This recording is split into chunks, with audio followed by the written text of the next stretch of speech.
Morning. Arunodaya Naganna. అందరికీ ఇంటి పేర్లుంటాయి, కానీ నాగన్నకు సంస్థ పేరే ఇంటి పేరుగా మారింది కనుక అరుణోదయ నాగన్న అయ్యాడు.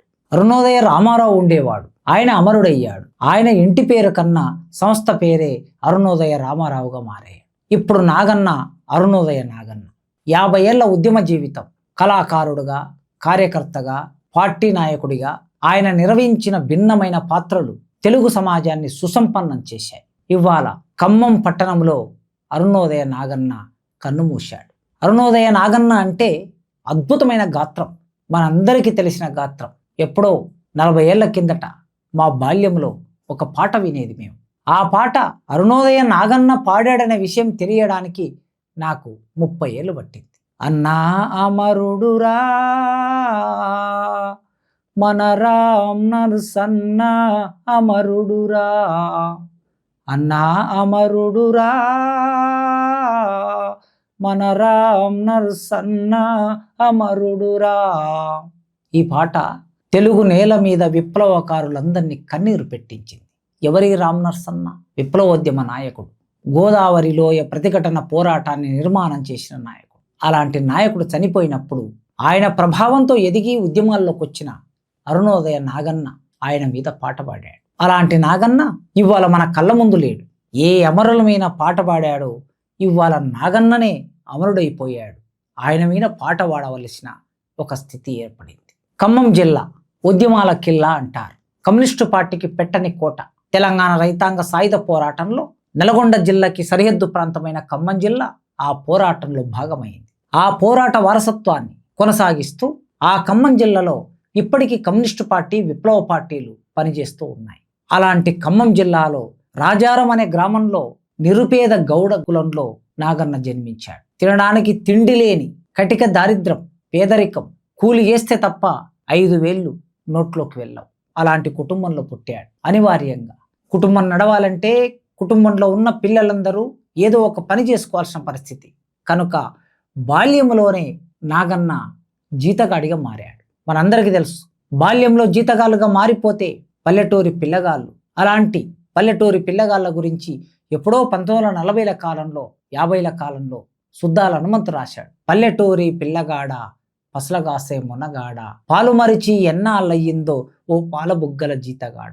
అలాంటి ఒకానొక పాలబుగ్గల జీతగాడు అరుణోదయ నాగన్న వెంకట్రామరెడ్డి దగ్గర జీతగాడిగా మారిపోయాడు. పొద్దున్నే లేచి దొడ్డి నిండా ఉన్న పశువుల పెండదీసి ఆ పశువులను తీసుకెళ్లి వాటికి మేత మేపి నాగలిగట్టి పొలం పనులు చేసి 4 కిలోమీటర్లు నడిచొచ్చి ఏ అర్ధరాత్రికో ఇంత పెట్టింది తిని పడుకొని మళ్ళీ పొద్దున్నే కాపలదారుడిగా మారిపోయాడు. జీవితం అంతా అలా నడుస్తూ ఉన్నప్పుడు చదువు మీద ఆసక్తి నాగన్నకి. శూద్రులు చదువుకోవద్దు అని నియమం పెట్టిన ఈ సమాజంలో అట్టడుగున పుట్టిన నాగన్న చదువు పట్ల ఆసక్తి కలిగి ఉన్నాడు కనుక రాజారం అనే ఆ ఊరు ఉద్యమాలకి పుట్టినిల్లు, కమ్యూనిస్టు పార్టీకి పుట్టినిల్లు లాంటిది. ప్రగతిశీల ప్రజాస్వామ్య విద్యార్థి సంఘం, PDS నిర్మాత, ఎమర్జెన్సీలో ఎన్కౌంటర్ అయిన నాయకుడు శ్రీపాద శ్రీహరి పుట్టినటువంటి గ్రామం అది.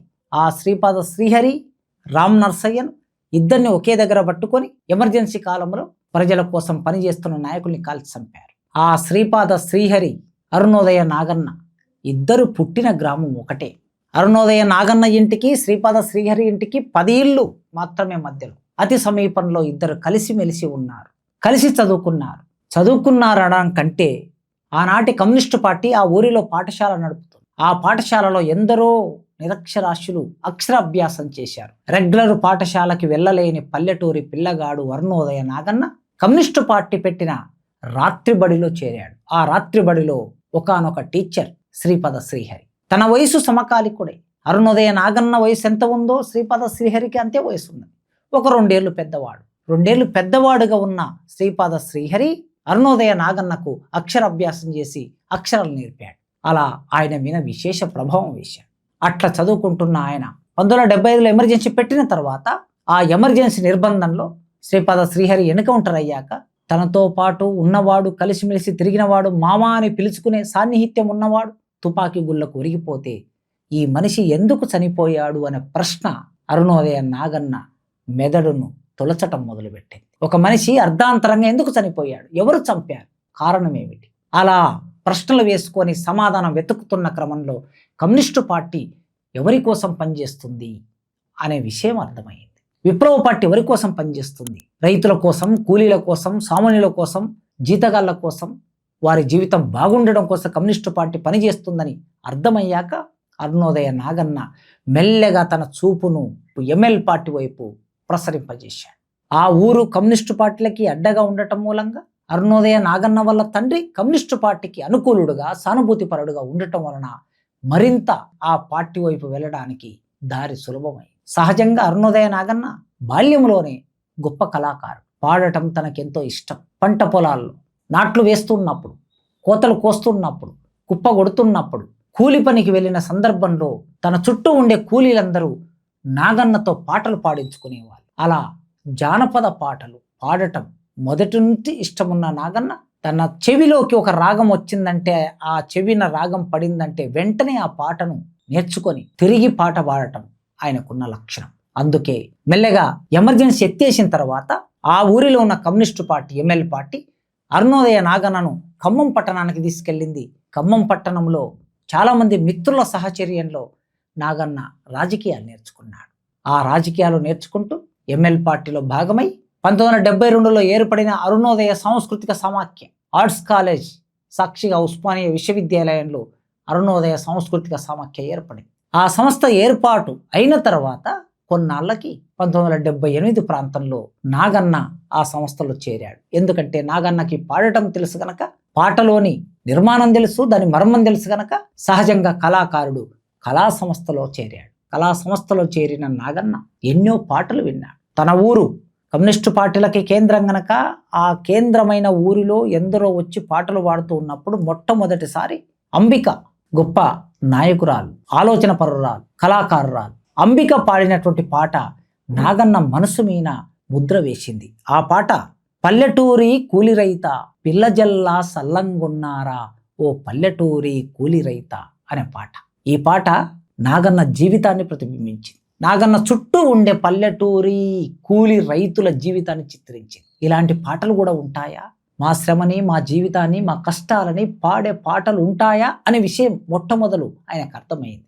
ఇక అక్కడి నుంచి ఉద్యమ పాటల ప్రభావం ఆ ఒరవడిలో అరుణోదయ నాగన్న పదునెక్కాడు. ఆ పదునెక్కిన క్రమంలో ఎన్ని పాటలు విన్నాడాయన. తన ఊరిలోనే అరుణోదయ కళాకారులు సిరిమల్లె చెట్టు కింద లచ్చుమమ్మో లచ్చుమమ్మ నీవు చినబోయి కూర్చున్నవెందుకమ్మో ఎందుకమ్మా అని గద్దర్ రాసిన పాట విన్న తర్వాత ఆ లచ్చుమమ్మ కోట్లాది మంది స్త్రీల జీవితానికి సంబంధించిన వ్యక్తీకరణ సిరిమల్లె చెట్టు కింది లచ్చుమమ్మ. అక్కడ లచ్చుమమ్మ పేరుండొచ్చు, ఆ పేరు తీసేస్తే ప్రతి కూలి తల్లి జీవితం అందులో నాగన్న చూసుకున్నాడు. అయ్యేసిన అప్పు కిందికి దొరల్లో జీతగాడ, 6 ఏళ్లకి జీతముంటివా దొరల్లో జీతగాడ, మీసమన్న మొలువక ముందే దొరల్లో జీతగాడ, కాశగడ్డి కుప్పగొడితివా దొరల్లో జీతగాడ. దొర దగ్గర జీతమున్న నాగన్న ఆ పాట విన్నాక గద్దరు రాసిన పాటలో తన జీవితాన్ని చూసుకున్నాడు. అలా అనేక పాటలు విని గూడు అంజయ్య రాసిన ఊరు మనదిరా, ఈ వాడ మనదిరా, పల్లె మనదిరా, ప్రతి పనికి మనమురా, దొర ఏందిరో వాని దోపిడి ఏందిరో అనే ప్రశ్న గూడు అంజయ్య వేశాడు పాట ద్వారా. ఇట్లా ఇంతమంది రాసిన పాటలు విన్న అరుణోదయ నాగన్న ఇవాళ అరుణోదయ నాగన్నగా మారాడు. ఒక గౌడ కులంలో పుట్టిన నాగన్న అరుణోదయ నాగన్నగా మారాడు. అరుణోదయ సాంస్కృతిక సమాఖ్యలో చేరి ఈ దేశం మారాలి, ప్రజల జీవితాల్లో చీకట్లు తొలగిపోవాలి, సమసమాజం ఏర్పడాలి, విప్లవం విజయవంతం కావాలని కోరుకున్నాడు. దానికోసం చిత్తశుద్ధితో పనిచేశాడు. పనిచేస్తున్న క్రమంలో ఎదురైన అనేక సవాళ్ళు, నిర్బంధం, కేసులు, పోలీసు దాడులు, రాజ్యం, హింస వీటన్నిటినీ అనుభవించాడు. ఎక్కడ అదరకుండా బెదరకుండా గట్టిగా నిలబడ్డాడు. నిలబడి సాంస్కృతిక రంగంలో పనిచేశాడు. 1970ల తర్వాత ఎమర్జెన్సీ ఎత్తేశాక తెలుగు నేలంతా ప్రత్యామ్నాయ రాజకీయాలతో పులకించింది. విప్లవ రాజకీయాలతో ప్రభావానికి గురైంది. ఆ క్రమంలో ఏ కవి కళాకారుడు దూరంగా ఉండలేకపోయారు. నక్సల్బరీ రాజకీయాలు, శ్రీకాకుళ పోరాటం, అక్కడి పాటలు, సుబ్బారావు పానిగ్రై, ఎరుపంటే కొందరికి భయం భయం, పసిపిల్లలు వారికన్నా నయం నయం అని సుబ్బారావు పానిగ్రహి పాడిన పాట నాగన్నని విశేషంగా ప్రభావితం చేసి ఓ అరుణ పతాకమా చేగునుమా రెడ్ సల్యూట్ ఓ అరుణ పతాకమా అని. అలాంటి సుబ్బారావు పాణిగ్రాహి శ్రీకాకుళ పోరాటంలో అమరుడయ్యాడు. ఒక కవి కళాకారుడు పాట పాడుతూ కూడా అమరుడు కావటం అనేది మరింతగా నాగన్నని ఉద్యమంలోకి వచ్చేటట్లు చేసి, ఎట్లా ఒక పరిణామ క్రమంలో నాగన్న కళాకారుడిగా మారాడు. ఒక్కొక్కరు దాటిపోతున్నారు. గోరటి వెంకన్న ఎక్కడో రాశాడు, తరమెల్లిపోతున్నదో స్వరమెల్లిపోతున్నదో అని. తరమెల్లిపోతున్నది, స్వరమెల్లిపోతున్నది. ఒకప్పుడు నక్సల్బరి రాజకీయాల తర్వాత ఎదిగిన తరం ఒక్కొక్కరుగా ఒరిగిపోతున్నారు. వారు ఒరిగిపోవటం అంటే ఆ స్వరం కూడా ఒరిగిపోతుంది. కానూరి తాత ఒరిగిపోయాడు, గూడంజయ్య ఒరిగిపోయాడు, అరుణోదయ రామారావు ఒరిగిపోయాడు, గద్దరన్న ఒరిగిపోయాడు, అందశ్రీ ఒరిగిపోయాడు. ఒక్కొక్క కళాకారుడు మన కళ్ళ ముందే ఈ తరం వెళ్ళిపోతూ ఉన్నది. ఇవాళ ఆ వరుసలో నాగన్న చేరాడు. తెలుగు నేల మీద జరిగిన ప్రతి ఉద్యమంలో 1990వ దశకంలో సారా నిషేధానికి కోసం పోరాటం జరిగింది. మద్యపానాన్ని నిషేధించాలి. ఆ పోరాటంలో చురుకుగా పాల్గొన్నాడు. చిన్న పిల్లల్ని, తన కొడుకును సంకనెత్తుకొని భుజమీనెత్తుకొని పోలీసులకు కనిపించకుండా ఊరూరు తిరిగి మద్యము సేవించి జీవితాలని ధ్వంసం చేసుకుంటున్న ప్రజల్ని చైతన్యం చేయడం కోసం నాగన్న పాట పాడాడు. మొన్నటికి మొన్న జరిగిన ప్రత్యేక తెలంగాణ ఉద్యమంలో తెలంగాణ ప్రజల ఆకాంక్ష నెరవేరాలని, ప్రత్యేక తెలంగాణ రాష్ట్రం ఏర్పడాలని, ప్రజాస్వామిక వాతావరణం పరిడివిల్లాలని నాగన్న పాట పాడాడు. ప్రత్యేక తెలంగాణను సాధించాడు. సాధించే పోరాటంలో భాగమయ్యాడు. పోరాటం చేసి నిషేధం పెట్టడానికి ప్రభుత్వమైన ఒత్తిడి చేసి విజయవంతంగా. ఇట్లా చూస్తే ఒక కళాకారుడు, ఒక కవి భిన్నమైన తలాల్లో పనిచేస్తూ భిన్నమైన సందర్భాల్లో పాట పాడుతూ తెలుగు సమాజాన్ని విశేషంగా ప్రభావితం చేశాడు. ఇవాళ నాగన్న లేడు, నాగన్న పాట ఉంది. అన్నా అమరుడురా, రామ్ నర్సన్న అమరుడు అని తన నోటి నుంచి దేశమంతా విస్తరించిన పాట. ఎర్ర పూల వనంలోన పువేరాలిందో నగాదారిలో, పువేరాలిందో నగాదారిలో. ఈ పాట ఆయన గొంతు నుంచే వచ్చింది. గుడిసె గుడిసె నడుమ పొడిసెనొక్క సందమామ అనే పాపులర్ పాట, ఇది కూడా ఆయన నోటి నుంచి వచ్చింది. ఇన్ని పాటలు ఒకవైపు అయితే, గత 4-5 సంవత్సరాల కిందట ఎన్కౌంటర్లో చనిపోయిన ఒక వీరుడి గురించి పాడిన పాట చికాగో నగరాన చిందిన నెత్తూరు అనే పాట ప్రతి ఒక్కరి హృదయంలోకి చొచ్చుకొని పోయింది. చికాగో నగరం చిందిన నెత్తురు. ఆనాడు చికాగో నగరంలో చిందిన నెత్తురు ఎర్ర జెండకి నాంది పలికింది, పోరాటానికి పతాకగా మారింది. అక్కడి నుంచి మొదలు పెడితే ఈనాటి ఒక గోండు వీరుడి అమరత్వం వరకు ఆయన చేసిన గానం అద్భుతం. అలాంటి గొంతు మూగబోయింది. ఆ గొంతు ఇక మనకి వినిపించదు. ఆ గొంతు, ఆ మనిషి మనకిక కనిపించడు. వినిపించని కనిపించని గొంతు. కానీ ఆయన వదిలి వెళ్ళిన ఆశయాలు ఇంకా మిగిలే ఉన్నాయి. ఆ ఆశయాలు నెరవేర్చడం కోసం నిబద్ధత కలిగిన కవులు, కళాకారులు నేటి అవసరం. నాగన్న వారసత్వాన్ని నిస్వార్థంగా, ఒక సహజమైన జీవితం, సొంత ఆస్తి లేకుండా, ఉండడానికి ఇల్లు లేకుండా, కట్టడానికి సరైన బట్టలు లేకుండా, తినడానికి సరైన తిండి లేకుండా అనారోగ్యం పాలై నమ్మిన సిద్ధాంతం కోసం, పార్టీ కోసం, విశ్వాసాల కోసం, విలువల కోసం నిలబడ్డ అరుణోదయ నాగన్న మనందరికీ ఆదర్శ నమూనా.